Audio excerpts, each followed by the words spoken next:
The CBS Radio Mystery Theater presents...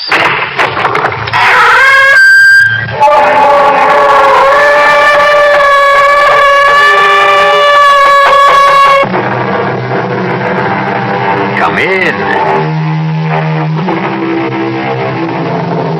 Welcome. I'm E.G. Marshall. Welcome to the world of your own terrifying imagination. It has been said that we are prisoners in a dark closet with small openings that on occasion admit some light. Small wonder that the demons who lurk in the deepest corners are more real to us than the sweet light of reason outside. There is so much evil in our world that light turns naturally to shadow. Even the love of Stephen and Amelia Stampler for their son Michael is converted to suspicion in this dark closet we live in. Reverend Stokes, I don't want a theological debate. I want you to tell your congregation the truth. And what is that, Dr. Stampler? That my son Michael conducts his lab experiments for scientific purposes. And shall I ask them to believe in coincidence? What coincidence? That a peaceful town is ripped apart every time your son returns. That cattle die for no reason at all. That we are suffering epidemics and the worst drought in our history. All because of coincidence? Yes. This is the 20th century. What else could it be? Ask your son, Dr. Stampler. Ask your son, Michael, if he's just doing lab experiments.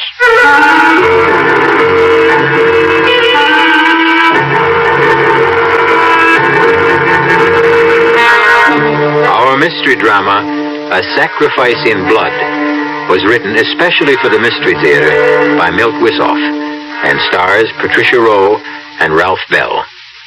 It is sponsored in part by the Kellogg Company, makers of Kellogg's Special K cereal. I'll be back shortly with Act One.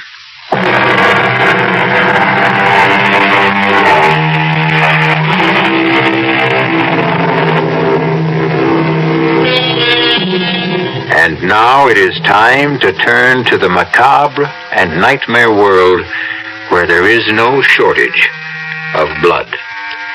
Our tale opens on a pleasant enough note in a fashionable restaurant where Dr. and Mrs. Stampler are celebrating a special occasion. But I promise you, it will end in true Gothic horror. Not another drop, Stephen. I've had my fill, and so have you. I suppose you're right, my dear, but this is really so special. One more dig and the Stamplers hang up their shovels. Oh, not really. But we'll be digging up flower beds and compost heaps instead of ancient grave sites. No regrets? None, my dear. We should have retired years ago. Then why not now? I mean, what can this one dig mean? Well, it will be a fitting climax to our career in it. Perhaps the most significant find of our lifetime. Professor Staruvius agrees with me. The last excavations there indicate a pre-Toltec civilization existed that was not completely archaic. Highly sophisticated people. Who worship the devil. Well, why not? Most of us still do. Black masses are held in California. Covens of witches gather in New Mexico. Blood rites take place in the shadows of New York skyscrapers. Oh, nonsense. You've had too much wine. Oh, too much wine, I haven't had enough. Come, Amelia. Let's toast the occasion. To a splendid find. To a safe return.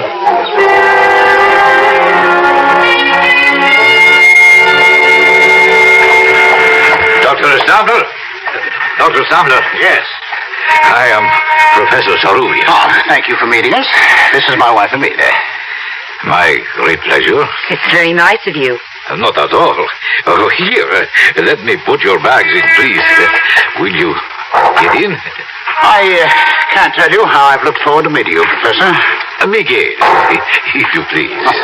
And I am honored by the opportunity of working with so eminent a scientist. And I would be delighted to have a nice hot bath and about 3 days of uninterrupted slumber. Oh, planes are almost as uncomfortable after 10 hours of flight as the small donkeys we rode to the Shenandoah site. The Toltecs have always been regarded as the earliest civilization in the Americas. The new finds at Acapulco may show one much heavier still. You really believe it was a civilization? Almost certainly. Not by our standards, perhaps, but certainly in its day. You shall have the opportunity to see for yourselves. We leave at 5 a.m. Monday morning. But that's 3 days away. Why the delay? There is much preparation, including the paperwork. You shall get some rest, and I will have the pleasure of acting as your host, if you will permit it. Of course. And forgive my impatience.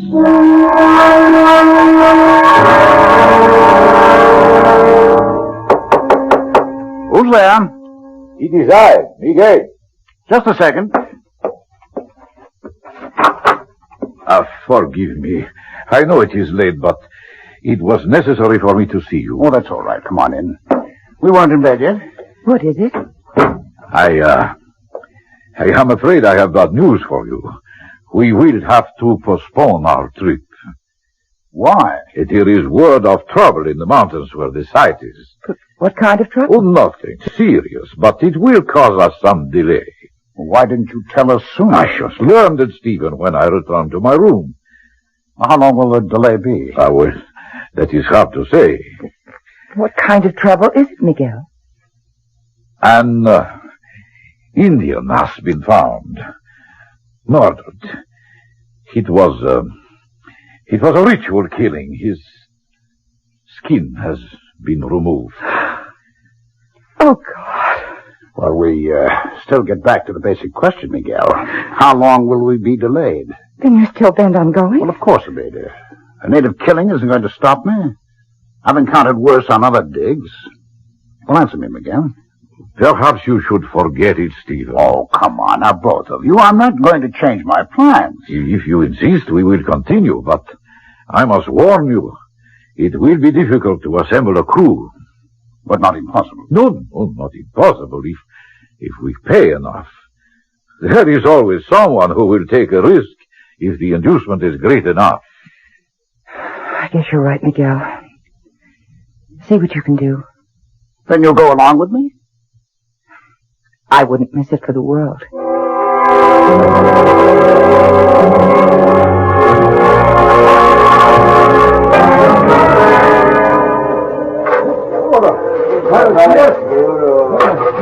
They're not making much headway, Miguel. Can't they dig any faster? We are up very high, Stephen. More than 10,000 feet. It is not conducive to strenuous exertion. They didn't display too much zeal on the climb, either. But they're not used to the altitude. Why didn't we get men who are? But you know the answer. No one else would come. You haven't seen anyone else since we got up here. They know better. They have broken through to a new chamber. Well, I hope it's more fruitful than the last one. Let's go take a look. Look there. They have an opening wide enough to go through. May I? Of course. This is your excavation, Stephen. Are you all right? Yes. Come on in. My God. It's so still in here. Even echoes die after thousands of years. We seem to be in the anteroom. I imagine the main chamber is just through those doors.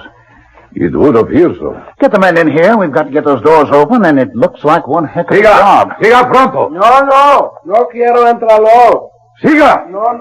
Siga pronto. Well, what are they waiting for? They will not enter. Well, tell them they'll get docked if they're not in here pronto. It is no use. They will not come. All right, then we'll get the doors open by ourselves. Let's see how thick they are. Throw me a hammer, would you? It's pretty solid, Miguel.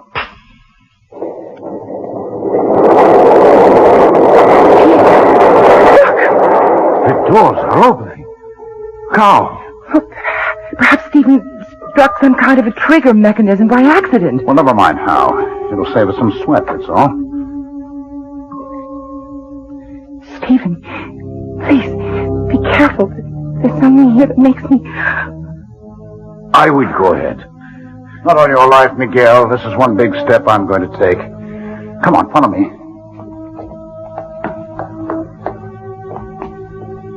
Good Lord. It's an enormous chamber. It's like a giant cathedral. Bring the lamps up. That door. It's cut in a single block. Oh, yes. It must weigh at least 10 tons. Look at the bas-reliefs on the walls. It is the devil that these people worshipped. Beautiful. Sinister, malevolent, but beautiful. Bring the lamps forward. What is it, Amelia? The skulls! There's piles of burning skulls! We have found what we are looking for. The sacrificial chambers of the temple. Yes, you're right, Miguel. Can you make out these inscriptions? I see, yes. They tell the story of the ritual. These were incense burners where human hearts smoked. The skulls piled at the base of that enormous slab of stone were sacrificed on that altar. What's that? Oh, Miguel just described it, my dear. The stone slab was the altar. No, I mean in the center of the altar. Probably the debris of centuries. I just saw something stir. It's a baby. Completely naked. On a cold stone. Oh, a poor child. Now. There now. Oh, he's lovely. He's so warm. Well, how could he be warm? It's so cold and damp in here. Well, he must have been left here a few minutes ago. Well, perhaps someone left him as a warning to us. Oh, but impossible. There is no other entrance beside the stone doors, not even windows. This was the sacrificial chamber of these ancient people. Well, then how, Miguel? I don't know. And I'm afraid the answer, if we ever find it, will not be pleasant. Well, at least whoever left him had sense enough to leave some protection. There's a woven mat on the altar. See? And that is one of the mysteries that troubles me. What are you saying, Miguel? The fabric the child is lying on. Examine it. Yes. Yes, I see what you mean. It was woven when the temple was new. When a bright star appears in the east and a child is born, there is a season of celebration. But when a child appears on a sacrificial slab of the temple of an ancient people who worship the devil, what will the season bring?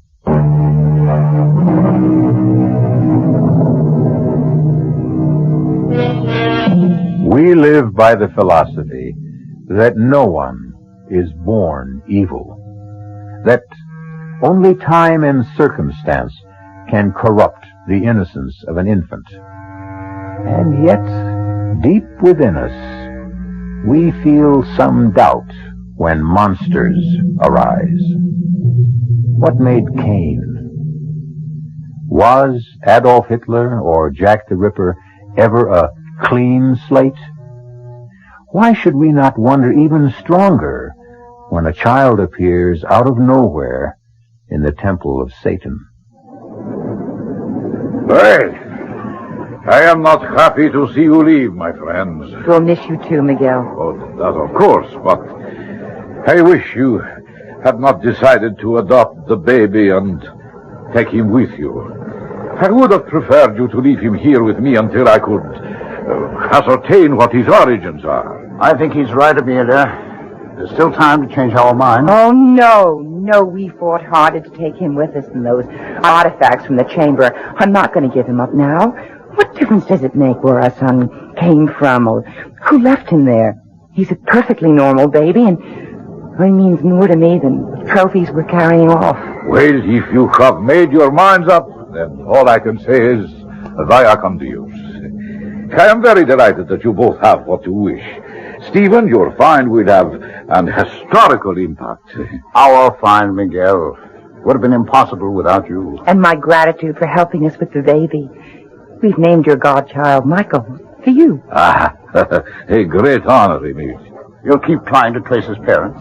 Yes, if that is what you wish. Don't try too hard, Miguel. It doesn't matter where he came from. We're all he needs from now on. I hope you are right, Emilia.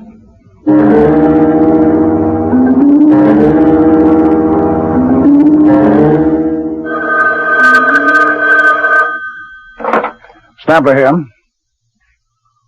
Oh, no. I'm sorry. That will have to wait. And look, another thing, don't set up any more interviews. My wife and I have had it. All right, I'll let you know, right. Don't be so short with Conrad. He's only trying to promote your book. I know he is, Amelia, but we're entitled to some privacy. We've been back home for almost a year now, and I'm sick of interviews and publicity. The people poking around here. Oh, you know you don't mean that. You're positively glowing with success. Yeah. You proved your theory about the pre-Celtic people, the influence they had on earlier civilizations, and, well, just look at the results. Academic honors and, the fantastic sale of your books on the expedition. This year has been good for you, Steve. Well, of course it has, Amelia, but if we hadn't gone on that bloody trip, we'd have some peace at least. You wouldn't have Michael. Well, no, you're right, my dear. Oh, he's quite a handful for a kid his age. Only a year old, he's been walking for months. And he's such a good-looking child. He's so well-behaved. Oh, too well-behaved. You know, it's scary. He hardly makes any sounds at all. Oh, count your blessings. Our neighbors envy us so. They want to know how I discipline Michael. He's such an angel. Doesn't need any discipline. Well, maybe he doesn't, but I do. I've got to finish my notes for the lecture tour. Are you sure you won't come with me, Amelia? Well, who'd look after Michael? Well, Karen. She's perfectly capable. Nonsense. He'll be gone in a month. He needs me. So do I. Oh, don't tell me you're jealous. Oh, no. But I am disturbed. You've got to give a little, and don't try to smother him. It's no good for either of you.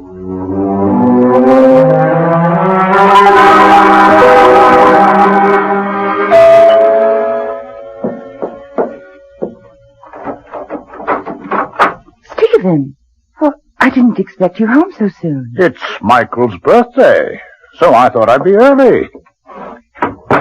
I was taking a sentimental journey back through the years with Michael's birthday books.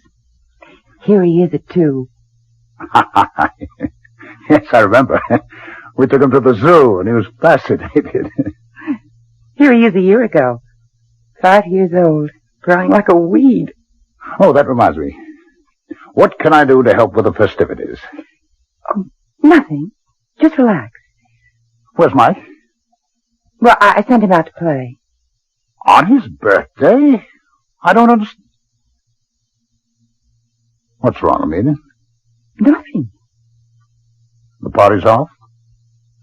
No one's going to show up? Is that it? Oh, who cares? Well, you do for one. Why aren't they coming? Because we have stuffy neighbors with stuffy children. I just think it's time we moved. Oh, they're all out of step, hmm? That's right. Take their Oh, side. for heaven's sake, Em, I'm not taking any side.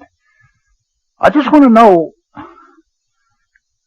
Well, he tears butterflies apart, yanks legs off frogs. Well, he's inherited your scientific curiosity. Oh, you know that's impossible. Well, I mean, you set an example for him. Level with me, would you? What happened between Michael and the Fielding child? Nothing. I told you. All right, then you don't mind if I call them and straighten this out? You go ahead and call. You'll agree. It's a tempest in a teapot. I'd rather hear it from you, Em. Sarah? This is Stephen Stambler. Well, yes, I know. I read your note. Well, can you tell me why? Michael did what? Are you sure? I see. Yes, I know how you feel. And, thanks for being direct. Bye. Well? I just don't understand. Curiosity. It's simple, childish curiosity. Children try to discover the world around them. They smell, taste, feel. They hurt? Well, yes, sometimes they hurt. Not out of malice. Try to be honest, Em. How would you feel if you were Sarah Fielding? I hope I'd have the good sense to take things in stride. Would you? I can't believe it's you, Amelia. You've lost all sense of objectivity. And you've lost all sense of proportion. Are you trying to cast Michael as a monster? I'd like to understand him, but I think I need help. And so does he.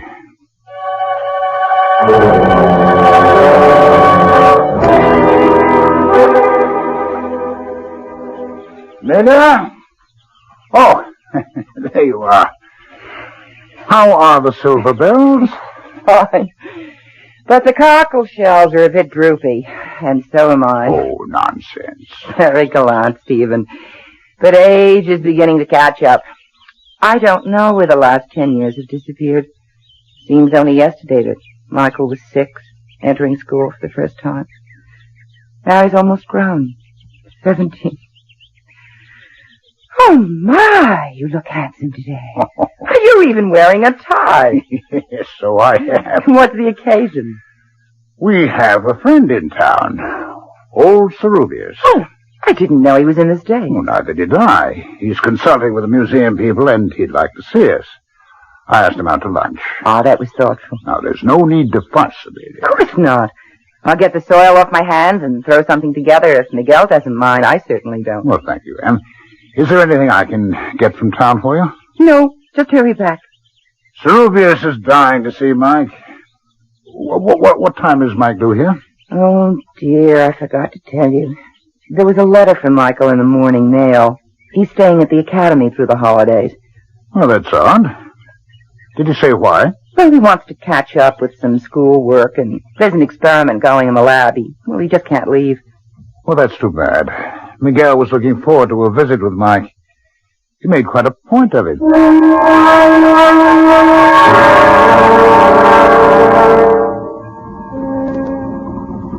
This is quite a machine. It sounds like my coffee grind. It's reliable transportation, Miguel, despite the noise it makes. And how is the boy? Well, very well. And so is Amelia. You look fit. I should be. I still clamber over rocks like a mountain goat and dig interminable tunnels. Have you found anything more at the old digs? Enough to verify your findings. But one thing we never discovered. No trace of Mike's parents, eh? No. I have shown the pictures you sent me to every man, woman, and child in the region. Nothing. Wait, how is he getting on? He seems to like it at the academy. As a matter of fact, things are going so well there, he won't be home for the holidays. I'm sorry. Oh, it's too bad. I must see him. Perhaps I still can. Well, he's not due home until the summer vacation. In that case, Mohammed must go to the mountain. That's quite a trip. Not to see a godchild. Well, here we are. We're here at last. Miguel, how nice to see you again. It is always a pleasure, dear Emilia. Oh, you look more enchanting than ever. Oh, thank you. You're so good for my ego. I have drinks set on the terrace. Would you like to unpack first? No, I think not. A drink would be fine, and then I must be going. But you've just arrived. I prepared lunch. We haven't seen you in years. Too many years. I know, but I may get a chance to stop in before I go home. What made you change your mind? He's going to visit Mike. Aren't you, old friend? Yes, I think so. Oh, he'll be delighted, as we are disappointed. I hope so. It would be nice to feel wanted by a godchild I have not seen since he was an infant. I'm sure he'd love to see you. He keeps asking about you all the time. You can feel flattered, Miguel. You seem to be the only human being he has any interest in. Besides you and Emilia. Of course. That's a strange thing to say. Oh, you must forgive me. I have not been in civilized company for ages. My Conversation is a little, how do you say it? Rusty? Exactly. My bones and my speech are undoubtedly growing rusty. That is why I want to see him on this trip. I may never have the opportunity again.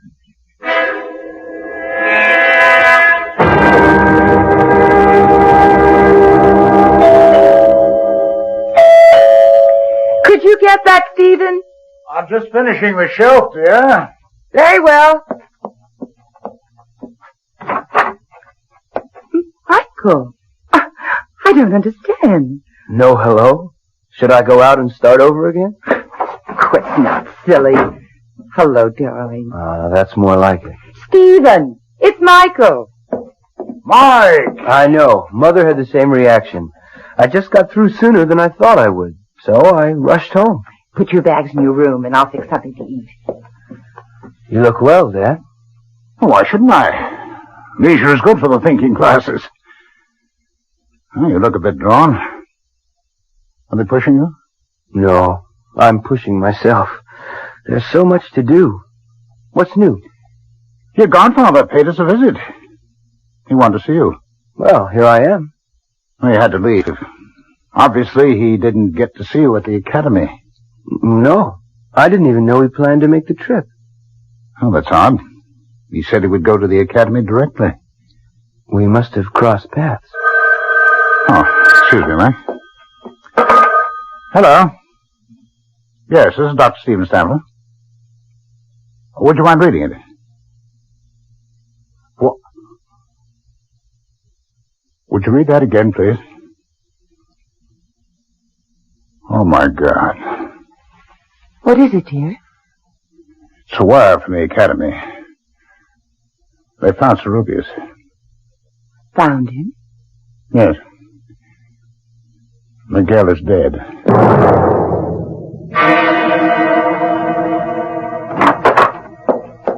Michael! Michael! Are you home? He's out, Amelia. His car's gone. Strange. He seemed under the weather this morning. And he didn't want to attend the funeral. Oh, nonsense. He just wasn't feeling well.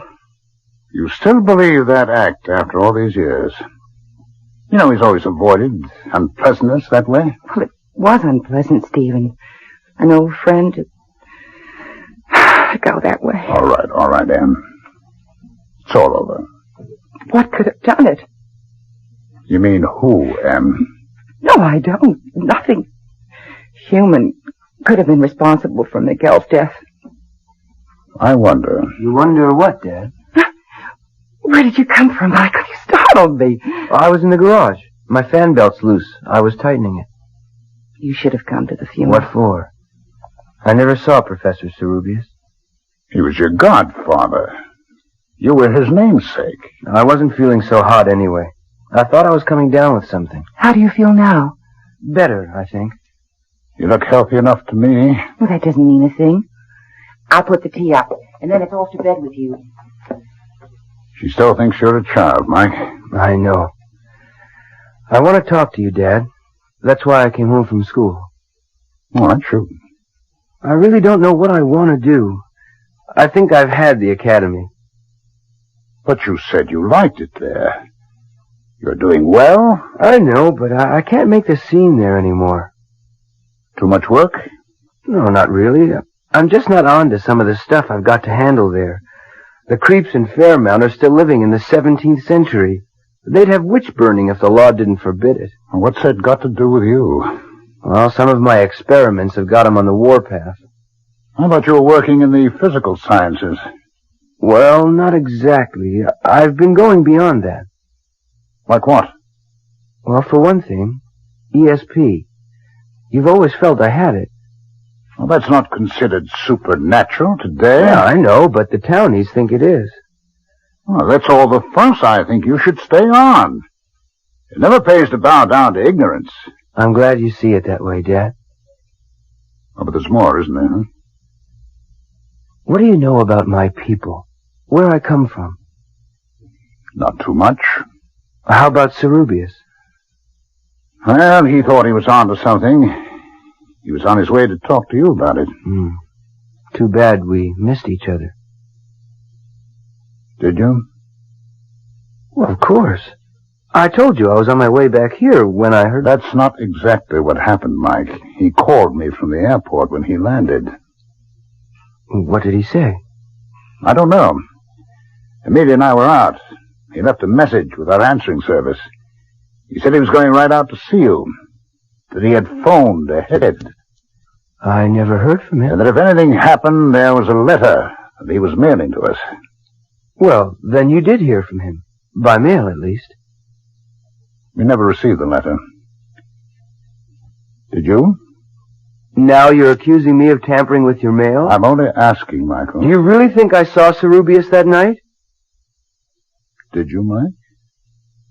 You're as bad as the townspeople. What do you want to hear? A full confession? Oh, okay, I saw the old man. I killed him. Is that enough? Or do you want me to invent the gory details, too?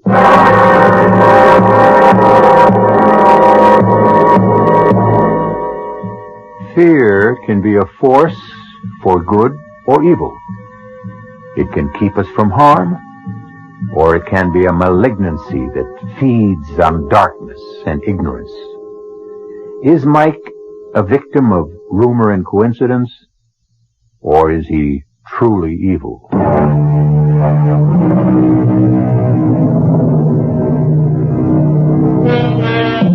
There is a peculiar kind of fear we call courage that makes us go on when all we want to do is find peace and shelter.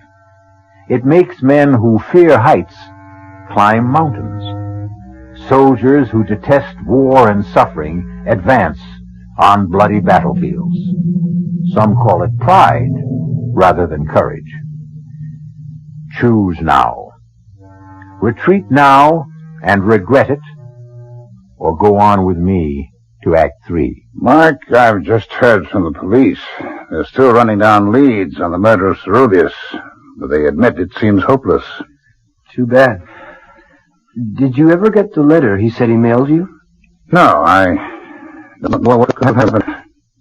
Neither do I. How are you doing in the workshop? I don't know. Thank God frogs are such fast breeders. I killed them off so fast. No results? Only with our neighbors. They seem to connect my frogs with everything bad that's happening. The Gilmore child comes down with meningitis, my frogs are responsible. The drought and the unusual heat, the salmonella outbreak, all part of my wicked machinations. How would you like to come out of retirement, both of you? What do you mean? I'd like to go back to the place you found me, to see if I can trace my origins. Maybe I'll find myself then. Well, I don't know, Mike. I just hadn't thought about it. Well, then don't. Let's just do it. It's a gift from our loving neighbors. There's a note attached to it. Let me see that, Mike. This is your last warning. Leave, or we will send you back to the hell where you belong. They're not all clods after all. Someone has imagination and a gift of expression. This is no laughing matter, Mike. I'm going to find out who's responsible for this outrage.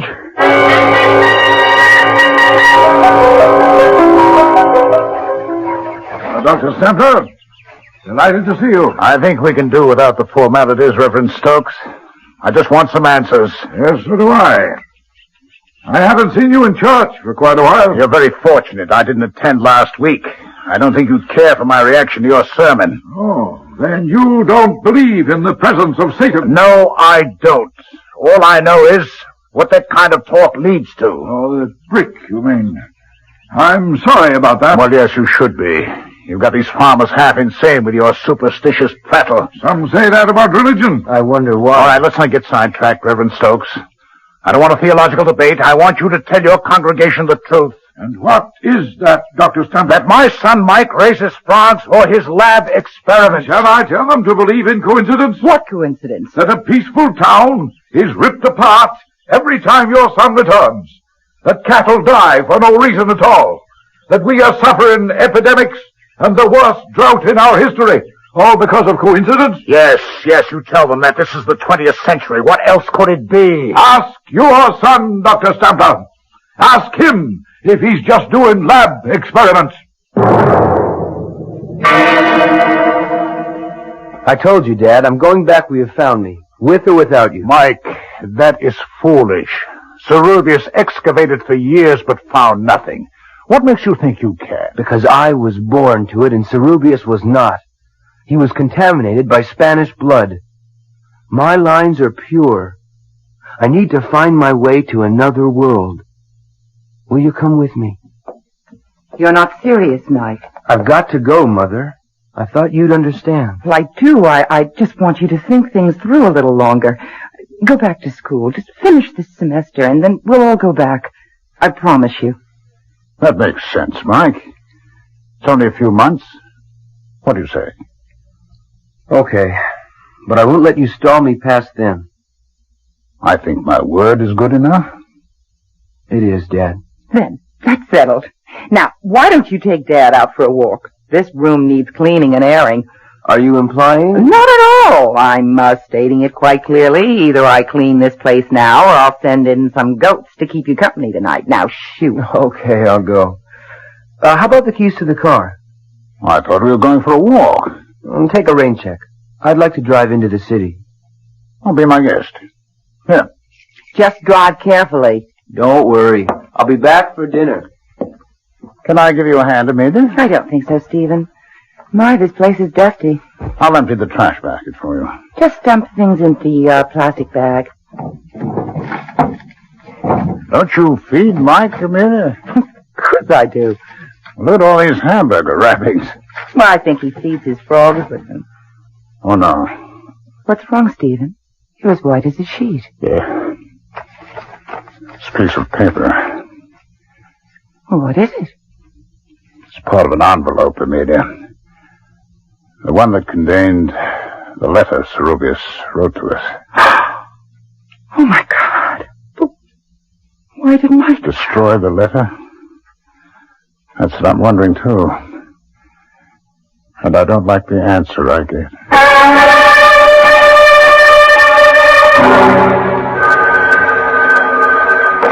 Hello. Yes, this is Dr. Stampler. He what? Can't be.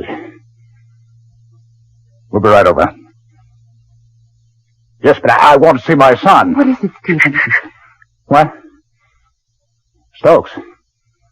I don't want to see him. I want to see my son. Hello. Hello. He hung up. What happened? Mike. They're looking for him. What for? They claim he's killed someone. I don't believe it.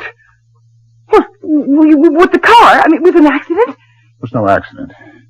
They found Claire Baxter dead. What's that got to do with Mike? They claim he was seen near the place where the body was found. Where's Mike now? He's disappeared. They found our car in the ravine. Oh, no. I'll go see. Good evening. Yes, Reverend Stokes, what is it?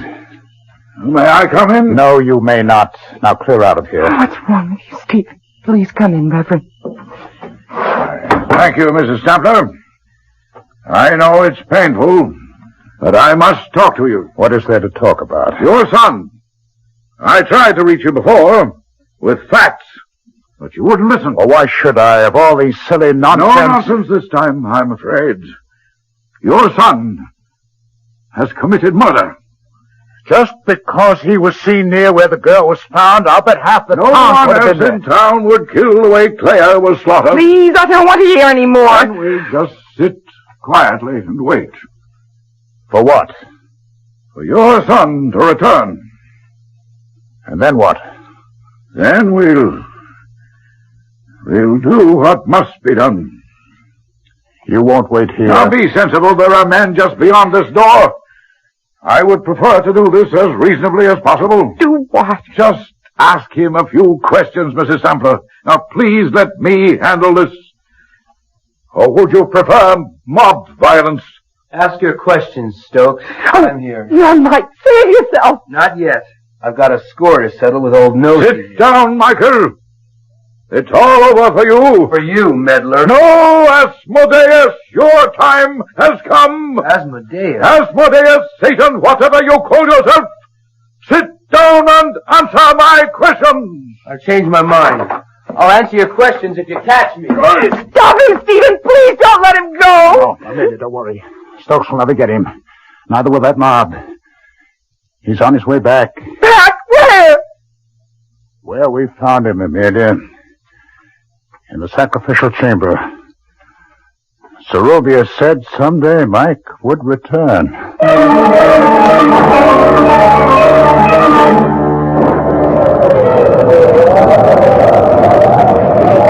Just a while longer, Amelia. I'm all right, Stephen. Do you think we'll find him? He wanted so badly to find his way back. He must be here. I'm glad he got away from them all. I'm not so sure about that. I pieced together Zerubius' letter from the scraps in the wastebasket. It explains a great deal. Michael was not just an ordinary Indian child abandoned by his parents. The tribes have a legend about the pure-born son of kings who is sacrificed for his people. Do you think Michael? I don't know, Amelia. I don't know what to believe anymore. There's a light in the chamber ahead. I know. Hold this lantern, Amelia. Hold it high. Don't come any closer. Michael! Oh, thank God we found you! Where are you, Mike? Boy, we believe in you. We trust you. Stay where you are.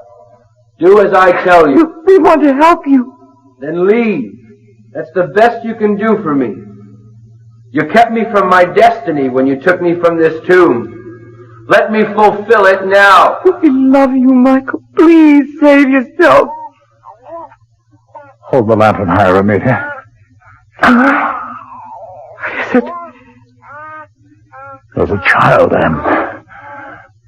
There's a baby on the altar where we found Mike. It's Michael. Oh, my God. It's Michael. It can't be. Yes, I remember every detail.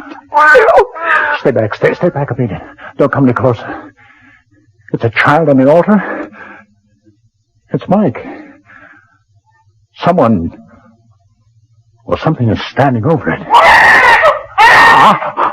Oh, no. Oh, no. I can't believe it. The child's off. Oh, God, no. Michael. Oh, Michael.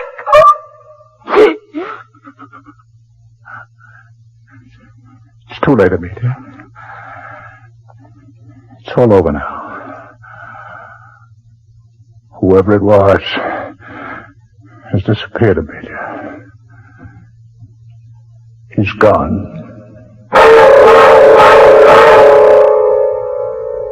A child is born, becomes a man, then dies. The natural order of things. No one can upset it. But not in the case of Michael Stampler, or whatever his true name was. He was plucked out of antiquity by accident, and returned there by desire. Our cast included Patricia Rowe, Ralph Bell, Don Scardino, and Ian Martin.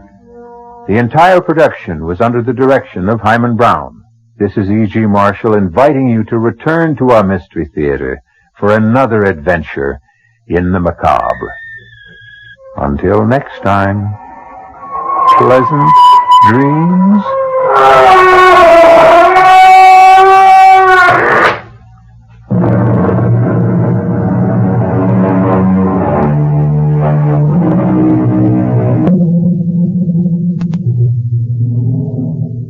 The preceding Mystery Theater program was furnished by the CBS Radio Network.